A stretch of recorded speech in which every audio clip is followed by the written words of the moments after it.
Phone tapping కేసులో సంచలన విషయాలు తెరపైకి వస్తున్నాయి. అసెంబ్లీ ఎన్నికలకు విఘాతం, మావోయిస్టు సానుభూతి పరుల పేరుతో ఫోన్ ట్యాపింగ్ చేసినట్టు గుర్తించింది సిట్. 2023 నవంబర్ 15 నుంచి 30 వరకు 618 మంది నేతల ఫోన్లు ట్యాపింగ్ చేసినట్టు తేల్చింది. మొత్తం 4200 మంది ఫోన్లను ట్యాపింగ్ చేసినట్టు గుర్తించింది. సీఎం రేవంత్, మహేష్ గౌడ్తో పాటు కాంగ్రెస్ ముఖ్య నేతల ఫోన్లు ట్యాపింగ్ చేసినట్టు సిట్ చెబుతోంది. బీజేపీ సహా అన్ని పార్టీల ముఖ్య నేతలు, అనుచరుల ఫోన్లు ట్యాపింగ్ చేసినట్టు నిర్ధారించింది. ఏపీకి చెందిన వైసీపీ నేతల ఫోన్లను కూడా ప్రభాకర్ రావు టీం ట్యాపింగ్ చేసినట్టు తెలిసింది.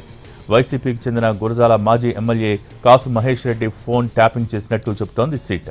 సర్వీస్ ప్రొవైడర్ల సమాచారంతో ఫోన్ ట్యాపింగ్ వ్యవహారం వెలుగులోకి వచ్చింది.